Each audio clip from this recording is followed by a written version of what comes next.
Mas sabe, uma coisa que realmente foi nefasta para a igreja, porque ela está no país mais capitalista do mundo, e eu chamo isso de capitalista, não É, capitalista. capitalista.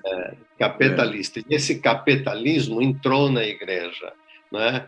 Começa com alguns caras que eram pastores e foram extremamente bem-sucedidos.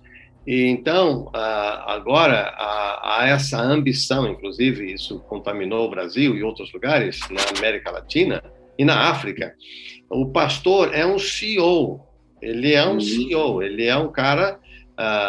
E isso é uma coisa muito perigosa, porque, por exemplo, eu participei dessa igreja, 15 mil membros, e eu era parte do conselho que ajudava o pastor a fazer a mensagem de domingo. Diz. Se faz pesquisa continuamente para auscultar os crentes, e o sermão é customizado, não é? Então, tem lá, eram umas 20 pessoas, tinha eu representando os internacionais, tinha pessoal de música, de teatro e etc e tal. Olha, esse é o tema da mensagem domingo. Então, cada um jogava, não é? Então, era como uma cozinha e o pastor é basicamente um chefe. Um garçom. Ele, ali se cozinha toda, a mensagem sai praticamente pronta, né? Então, é um CEO e há um desejo muito grande de inchaço, de crescimento, né? Por exemplo, nessa igreja aqui, nada de errado nisso se é feito com o propósito certo. Muitos, por exemplo, encenação de Santa Ceia, de Páscoa ou do Natal, contratam gente da Disney, que são cristãos, né? Nada de errado nisso. Mas a igreja, mesmo que não fosse, né? A igreja se torna movida a programas e a shows. Claro, você vai num show, qualquer que seja, de música caipira, se você gosta, você sai de lá, né, gostoso, alegre, porque a música e o show é uma coisa boa. Então, a igreja faz um show legal, né? Muitos desses pastores acabam sendo motivacionistas, né? São coaches, né? Então, é muito triste a igreja. Agora, existe... PNL, programação neurolinguística o tempo todo, só se pensa nisso.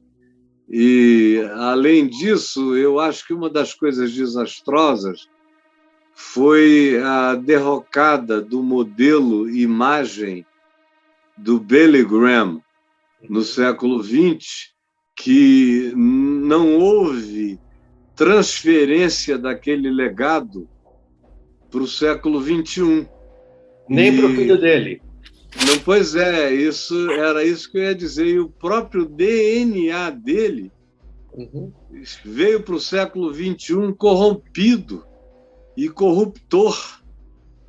E totalmente antagônico ao espírito do que o pai pregou, ensinou, defendeu, buscou e proclamou, de modo que quando eu vi ali o Pat Robertson e algumas outras raposas velhas da família do Oral Roberts e de todos os Roberts que você queira, dessas dinastias americanas sentados à mesa com o Franklin Graham, e todos eles se sentindo amparados à sombra do Billy Graham, na representação das loucuras que propunham, todas contra o Evangelho, era uma coisa de quebrar o coração.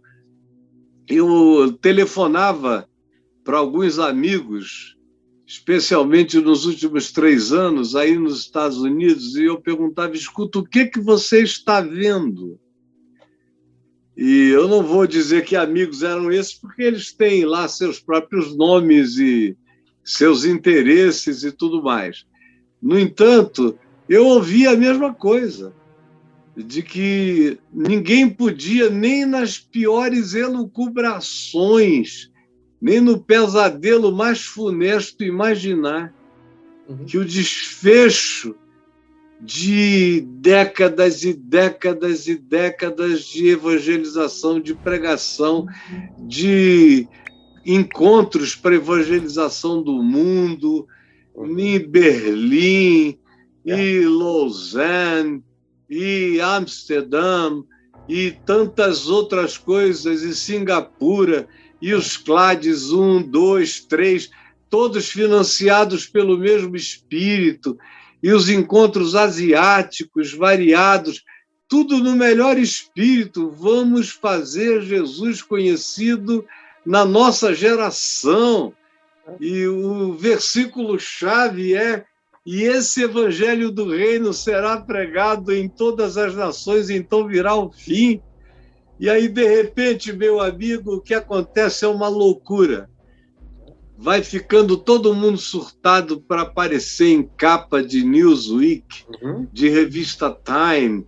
Aí vem essa moda do panelão, do cozidão, que quem instituiu de fato isso foi a Willow Creek. Vários já praticavam antes, mas a Willow Creek se vangloriava de ter começado da consulta de garagem em garagem, e de casa em casa, e de manter essas perguntas: o que vocês querem ouvir?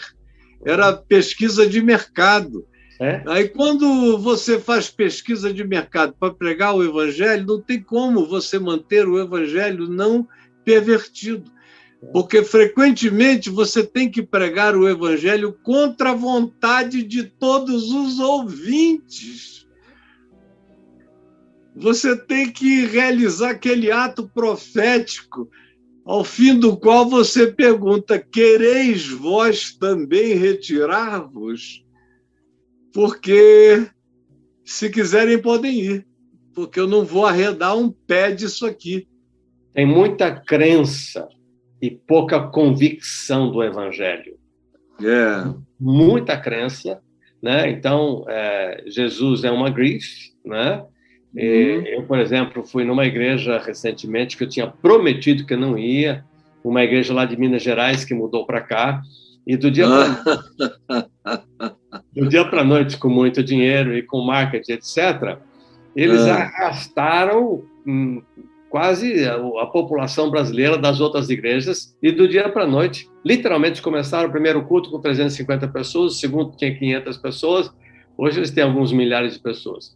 Então, veja bem, eu falei assim: eu nunca entro num negócio desse, e não é longe de casa.